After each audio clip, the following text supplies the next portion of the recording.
What happens when a Supreme Court justice tries to silence a rising political voice? Karoline Leavitt was one step away from jail until a single mother, grieving the loss of her son, wrote a letter that changed everything. This isn't just a courtroom drama. It's a battle for truth, freedom, and the soul of America. Stay with us, because you won't believe how it ends. She's going to jail, and there's nothing anyone can do about it. That's what one D.C. insider whispered as news broke that Justice Amy Coney Barrett had personally intervened in the most explosive legal showdown of the year, one targeting none other than Karoline Leavitt, the fearless, rising star of conservative movement. But they were wrong.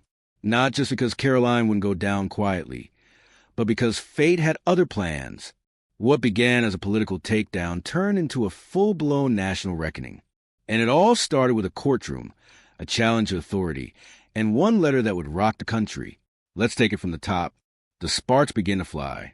Karoline Leavitt had always been outspoken. She wasn't afraid to call out corruption, stand up to elites, or challenge narratives being pushed by the mainstream media. That's what made her popular among conservatives, and dangerous to her enemies. In early 2025, Leavitt did something bold. She publicly released internal communications from a group of federal judges discussing how to contain anti-administration voices ahead of the 2024 election recount rulings. The emails revealed disturbing conversations, some even suggesting the use of legal pressure to silence whistleblowers, activists, and dissenters. Karoline didn't just talk about the truth.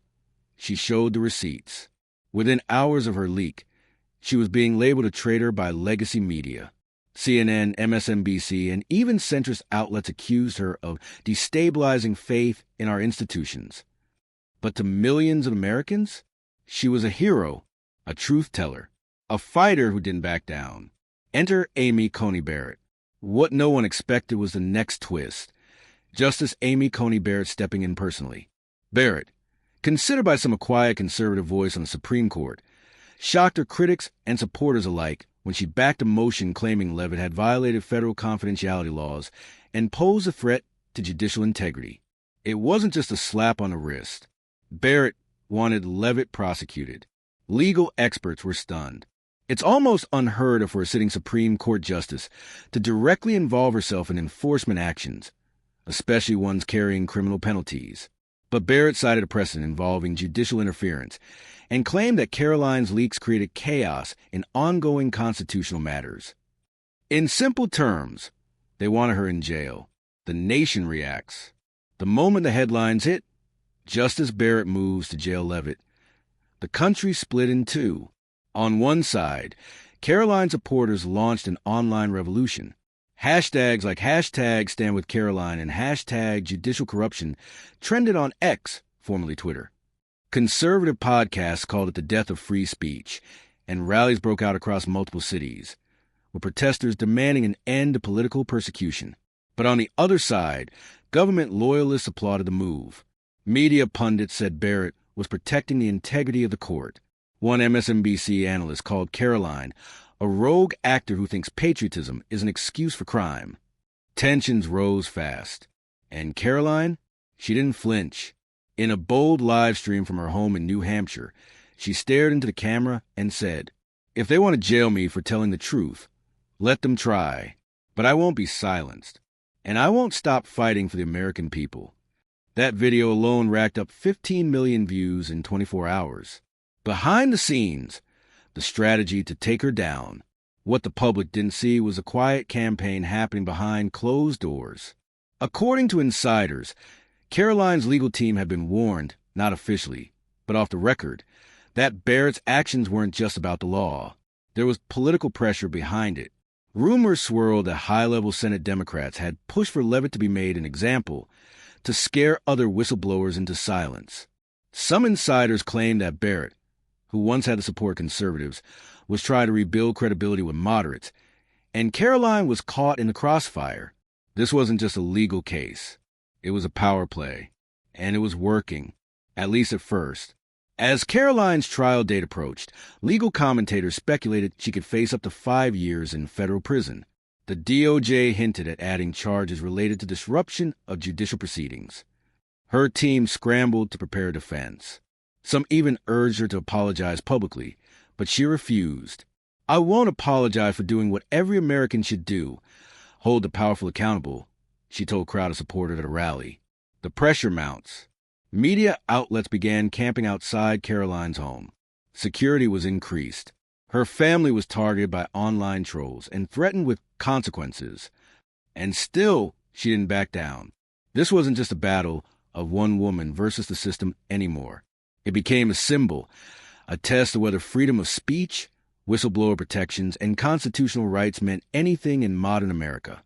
But then, in the middle of the storm, just days before the final hearing, something arrived that no one expected. A letter, handwritten, emotional, from a woman no one had ever heard of. Yet, and that letter, it would change everything. They tried to jail her. They tried to break her. They tried to silence her.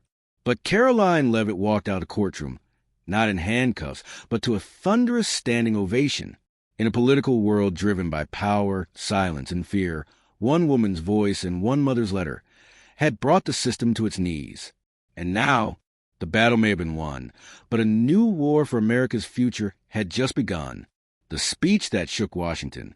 It happened just 48 hours after charges were dismissed. A podium stood at the base of the Supreme Court steps. Reporters gathered shoulder to shoulder. Supporters flooded the street, flags waving in the wind. Karoline stepped up to mic, this time not as a defendant, but as a leader. Wearing a simple red jacket and holding the folded letter from Mary Evans, she delivered the speech that would go down in history. I didn't fight this battle for fame. I didn't speak out to cause chaos. I did it because I believe the American people deserve the truth. And when they tried to silence me, you all shouted louder. When they tried to jail me, you stood by my side. When they used the law as a weapon, you became my shield. I'm not the hero of this story. The real heroes are people like Mary Evans, who reminded us that freedom is worth fighting for, and that silence in the face of injustice is betrayal. The crowd erupted. Chants of USA, USA, USA filled the air, the rise of a new political force. Within days, Karoline's popularity soared, not just among conservatives, but among independents, veterans, mothers, and working-class Americans who had grown tired of political games and corrupt elites. She appeared on the Joe Rogan Experience, where she explained how Barrett's prosecution turned her from a grassroots activist into a national symbol. I never wanted to be famous, she told Rogan. But when they tried to destroy me, I realized I had a responsibility, not just to speak, but to keep speaking for every silenced voice, for every censored truth. Petitions began circulating for her to run for Senate. Conservative PACs pledged millions in funding as she entered the 2026 midterms. And then came the biggest rumor yet. Donald Trump Jr. hinted on Truth Social that Karoline Leavitt was on a short list for vice president in the next presidential election. America was paying attention. Voices Uncensored, a new mission. True to her promise, Karoline didn't waste time. She launched Voices Uncensored, a legal defense network aimed at protecting everyday Americans who speak out against corruption. Within a week, over $10 million was raised from small donors. Whistleblowers from across the country reached out for support. Mary Evans, the Gold Star mother who started it all, was named the organization's first honorary board member. Karoline explained the group's purpose during a Newsmax interview. You shouldn't need a camera crew or a microphone to be heard. This organization will fight for teachers, veterans, nurses, and anyone who risks their future to tell the truth. The American people weren't just supporting her. They were joining her. Fallout for Barrett and the system she represented. While Karoline rose, Amy Coney Barrett's world unraveled. Editorial boards that once praised her call for accountability. A formal Senate Judiciary Committee investigation was launched into potential misconduct and political collusion. Inside sources claimed Barrett had grown emotionally distant from fellow justices. Some suggested she was considering resignation, while others feared a permanent stain had been left on the Supreme Court's reputation. But Barrett wasn't the only one under fire. Multiple DOJ officials who pursued the case faced calls to testify before Congress. The leaked memo from Senate Democrats, once ignored, was now front-page news. Trust in the justice system plummeted across all polling metrics. The message was clear. The people were watching now, and they would no longer be silenced. Karoline's America, What Comes Next? In her closing public appearance that month, Karoline stood not in a courtroom, but in a packed arena in Dallas, Texas. Over 30,000 people filled the stadium, waving signs that read, "Truth will not be prosecuted. Karoline equals courage. Mary's let her lives on." She spoke without a teleprompter, her voice raw, steady, and bold. "This isn't about me. This is about every American who felt ignored. Every parent who stayed up late wondering what kind of country their kids would inherit. We've been told to sit down, shut up, and obey. But not anymore. We're taking our voice back. We're taking our country back." Tears streamed down faces. Veterans saluted. Mothers hugged their children. It wasn't a campaign launch. It was a declaration of a new movement, one letter that changed everything. It's easy to forget how it all began. Not with a law, not with a lawsuit, but with a mother, a pen, and a page. Mary Evans never asked to be famous. She just wanted the truth to matter again. Her letter, written in grief, delivered in hope, became the spark that reignited an entire country's belief in its own voice. And Karoline Leavitt, she carried that letter like a shield, not for herself, but for everyone who'd been told their truth was too inconvenient to be heard. Final words. "This wasn't just a trial," Karoline said in her final rally. "It was a test, and we passed it, not because we had power, but because we had the truth. And if they try again, we'll be ready. Louder, stronger, united." The crowd roared. Fireworks lit up the night sky. The message was clear. The system may still be powerful, but the people are awake. And thanks to Karoline, they're no longer afraid to speak. By now, the trial of Karoline Leavitt had become far more than a courtroom matter. It was a full-blown national crisis. What started as a legal proceeding was spiraling into the most controversial judicial showdown in decades. The media was in overdrive. The streets outside the courthouse looked like a presidential inauguration, crossed with a protest march. And inside the halls of power, the system was beginning to crack. At the center of it all was Justice Amy Coney Barrett. Once hailed as a principled conservative, now under intense scrutiny from both sides of the aisle. And Karoline? She wasn't just on defense anymore. She was winning. Judicial integrity under fire. The leaked memo, showing that Senate Democrats had discussed using judicial pressure to neutralize conservative voices like Leavitt, detonated like a political bomb in Washington. Mainstream media couldn't ignore it any longer. Even outlets that had been critical of Leavitt now shifted focus. Was this a coordinated hit job? Became the top question on every major news network. Legal panels on CNN and MSNBC looked unusually uncomfortable as former federal prosecutors admitted. If there was political influence behind Justice Barrett's push to prosecute Leavitt, that would not only be unethical, it could border on unconstitutional. Meanwhile, conservative news anchors doubled down. Sean Hannity called it the biggest abuse of judicial power since Watergate. Tucker Carlson, in a fiery segment, declared, "Amy Coney Barrett just showed us that even Supreme Court justices are not immune to political pressure. But here's the difference this time they got caught. Pressure boils over." Inside the courthouse, Karoline's legal team filed a motion to dismiss the case entirely, citing lack of due process, political motivation, and improper judicial interference. The motion was accompanied by sworn statements from 3 former federal judges who condemned the prosecution as a violation of First Amendment rights. The courtroom drama reached its peak as Barrett herself was called to respond. Though she didn't testify again directly, her written rebuttal was entered into the record. It read, in part, "This court does not act under pressure. It acts under law." But few were convinced. By now, even Justice Clarence Thomas had privately expressed concern, sources said. Rumors swirled that Chief Justice John Roberts had requested internal meetings to address the growing public distrust. At the same time, a bipartisan group of senators, including Rand Paul, J.D. Vance, and Tulsi Gabbard, sent a formal request for a Senate judicial oversight hearing into Barrett's role. The headlines were relentless. Barrett's case unravels. Judicial system faces historic scrutiny. Free speech or federal overreach? The people push back. Across America, The people weren't waiting for permission to act. They rose up in protest, not in chaos, but in unity.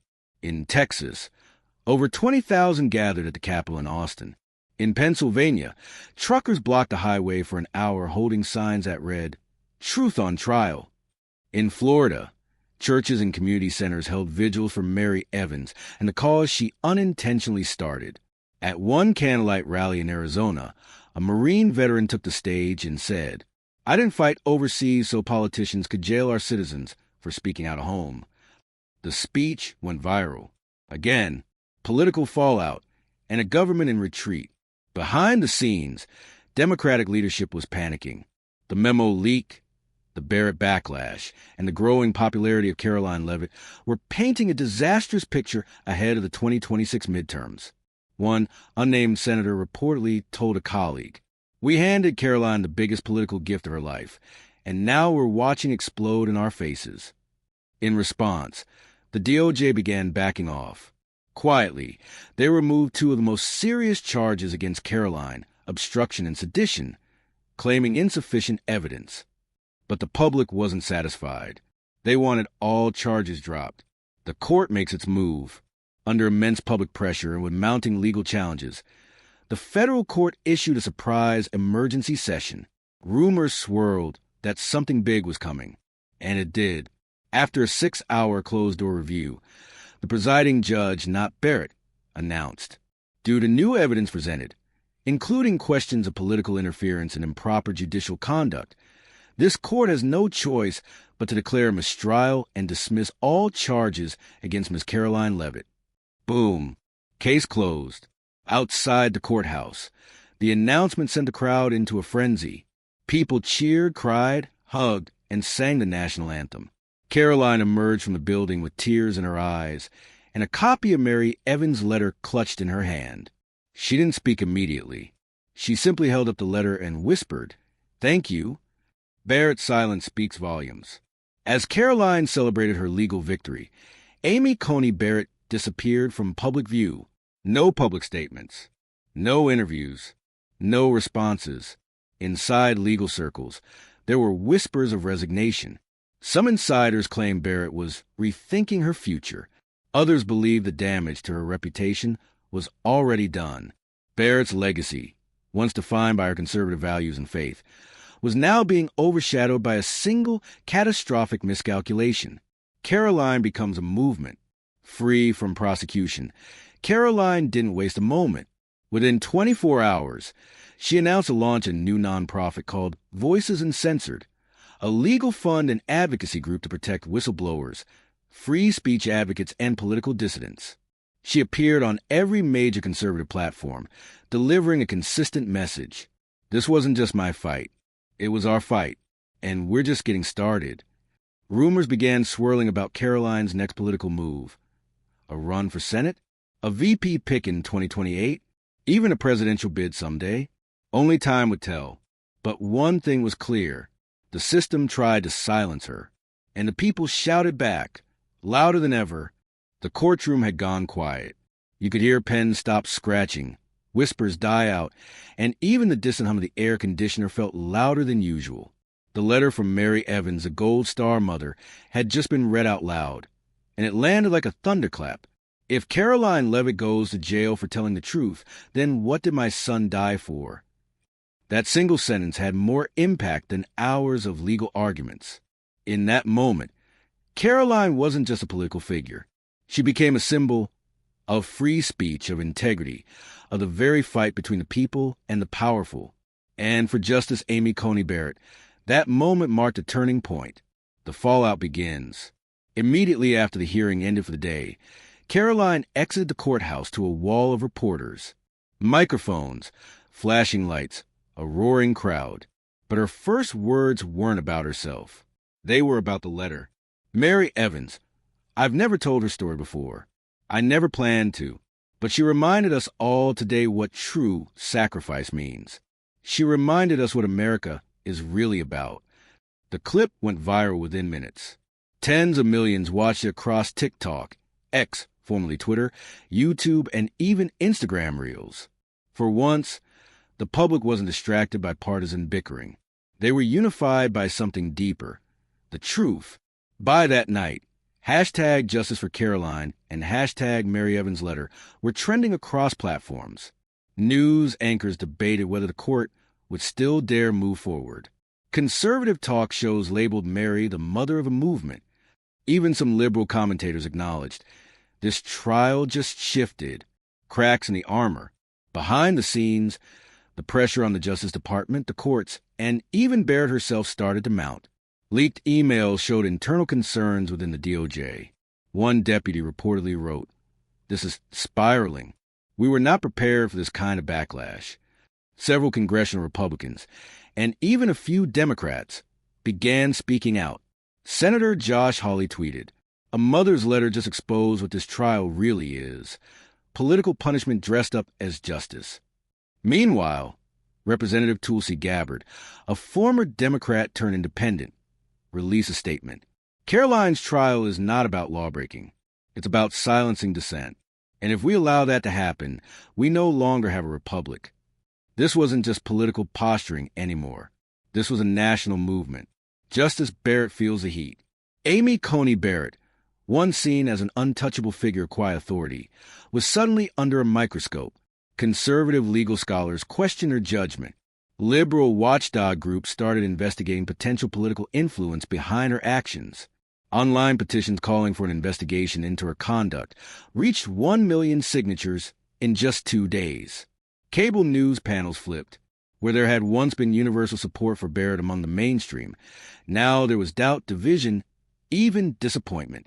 She overreached, one legal analyst said on Fox News. This wasn't about protecting the courts. It was about protecting power. And then another leak emerged, one that changed the conversation entirely. The memo that blew it wide open. Late Thursday night, an internal Senate memo was leaked to the press. It revealed that several high-profile Democratic senators had discussed targeting key conservative influencers in 2025, with Karoline Leavitt's name appearing multiple times. The memo didn't prove direct orders to Justice Barrett, but it suggested a politically motivated strategy to reestablish control over extreme narratives before the 2026 midterms. Boom. That was it. Media across the spectrum now questioned the entire case. If Barrett was pressure behind closed doors, said Laura Ingraham on her show, then this trial isn't about justice. It's about vengeance. Even the Washington Post, no friend to Karoline's politics, ran the headline. From the bench to the battlefield, Barrett's legacy under fire. Karoline rises and rallies the nation. Amid the chaos, Karoline Leavitt took her message directly to the people. She released a viral video titled, "They Tried to Silence Me, but You Spoke Louder." Standing outside the Lincoln Memorial, she spoke straight to the camera. This isn't about left or right. This is about the right to speak the truth. They thought they could break me, but what they didn't count on was you. To Mary Evans, your son died a hero, and your letter may have just saved a nation. Within hours, donations poured in for Karoline's legal defense fund. Over $2 million was raised in 48 hours, breaking fundraising records for any political trial in recent memory. And then came the rallies. Tens of thousands gathered in D.C., Nashville, Tampa, Phoenix, and even New York City, waving signs, playing patriotic music, holding candles in Mary's honor. It wasn't just support for Karoline anymore. It was a movement. One sign read, "Truth on trial, but not alone." A cornered court? Legal experts now speculated that the case was on the brink of collapse. DOJ prosecutors reportedly held emergency meetings. One federal source told an insider journalist, "We didn't expect this to blow up. There's talk of pulling back, maybe offering a reduced charge or dismissing altogether." But many believed it was too late for half measures. America had seen the truth. One letter, one mother, one spark. What began as a courtroom battle became a national awakening. And at the center of it wasn't just Karoline. It was Mary Evans, a woman who had no political platform, no Twitter account, no campaign. Just her grief, her love for her son, and her courage to speak the truth. Her words, handwritten, heartfelt, and unfiltered, did what no press conference or legal team ever could. They broke the illusion. They reminded America that justice isn't just about laws. It's about values. And now, all eyes were on what the court would do next. The world watched with bated breath as Karoline Leavitt arrived at the federal courthouse in Washington, D.C. The air was tense. Protesters lined the sidewalks. Supporters waved American flags and held signs that read "Justice for Karoline" and "Free speech is not a crime." Inside, the courtroom was packed. No cameras were allowed, but journalists filled every seat, frantically scribbling notes and live tweeting every detail. The energy in the room was electric, a mix of legal drama and political theater. At the center of it all sat Justice Amy Coney Barrett. Normally, a Supreme Court justice wouldn't be present in this type of hearing. But this wasn't normal. This was personal. Barrett wasn't acting in her usual capacity from bench. She had taken the rare step of providing direct testimony and recommending legal action against Leavitt. Legal scholars were stunned. One analyst on Fox News said, "This is like watching a general lead a ground-level raid. Barrett's involvement here is unprecedented, and it signals how high the stakes really are." Barrett's accusation, a direct challenge. Justice Barrett, dressed in a conservative dark navy suit, looked calm but stern as she laid out her case against Karoline. She began by citing Karoline's public release of classified judicial emails, documents tied to the ongoing legal review of the 2024 Election Integrity Act, a deeply controversial law about ballot chain of custody. Barrett declared, Ms. Leavitt knowingly released protected documents during a sensitive legal process. This act undermined the integrity of the judicial system and endangered national security by encouraging chaos and civil disobedience. The courtroom went silent. Barrett continued, arguing that Karoline's actions were reckless, and she recommended prosecution under federal contempt laws, along with potential charges of obstruction of justice and breach of judiciary confidentiality. A few gasps were heard in the crowd. This was serious. Karoline strikes back. But Karoline Leavitt didn't crumble. When called to respond, she stood tall, dressed in a sharp white blazer, symbolic, some said, of strength and purity. Her legal team remained composed, but Karoline took the microphone herself. She began, "With all due respect, I didn't break the law. I revealed the truth. I expose how some in our judicial system are willing to suppress voices they disagree with. That's not justice. That's tyranny." Her voice was calm but passionate. "And if telling the American people the truth gets me jail time, then so be it. I won't be silenced." The audience erupted in applause, quickly hushed by the court officer. Barrett didn't react, but the moment clearly rattled court. The public had already chosen sides. The public explodes, and the media turns up the heat. Outside the courtroom, crowds grew by the hour. By late afternoon, thousands surrounded the courthouse lawn. Veterans, college students, mothers with young kids, a sea of red, white, and blue. Social media exploded. Clips of Karoline's courtroom speech went viral. Independent journalists broadcasted live from the courthouse steps. Conservative influencers labeled the trial the people versus the machine. But behind the scenes, pressure was building. Several news outlets began digging into how the case had come together. And something didn't smell right. Why had a sitting Supreme Court justice taken such an active role in this case? Why now? One insider leaked that a memo from Senate Judiciary staffers had circulated weeks earlier, encouraging legal action against figures who challenged court integrity. While not directly tied to Barrett, it raised eyebrows. Suddenly, public opinion started to shift, even among moderates. CNN's own legal analyst admitted, "There's a growing concern that this case is less about justice and more about setting a political example." And then came the letter. Just when it felt like the courtroom drama couldn't escalate further, Karoline's legal team introduced something no one saw coming. A small, handwritten letter, delivered quietly, unfolded slowly in front of the courtroom. It was from a woman named Mary Evans, a 52-year-old mother from rural Ohio. Someone with no political agenda, no media platform, no powerful connections. Just a mother with a story to tell. Her words were read aloud by Karoline's attorney. "I am not a lawyer. I am not a politician.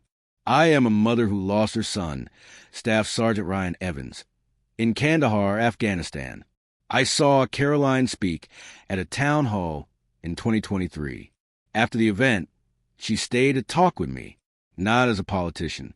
As a human, she hugged me, prayed with me, and never posted a thing about it. I watched this trial with tears in my eyes, not because I know Karoline personally, but because I know what it means to be betrayed by your country. And if we're jailing people like her for telling the truth, then what exactly did my son die for? A wave of emotion swept through the courtroom. Even reporters known for their neutrality described the moment as deeply moving. According to one anonymous source, Justice Barrett appeared visibly shaken. She looked down, blinked several times, and took a deep breath. For a moment, the confident posture cracked. The letter hit harder than any legal argument ever could. A turning point. The courtroom atmosphere shifted. Suddenly, this wasn't about rules or technicalities.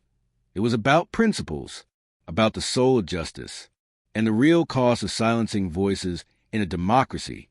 Barrett, once the iron force behind the prosecution, now faced growing scrutiny. The people weren't just angry, they were united across political lines, across states, across ideologies.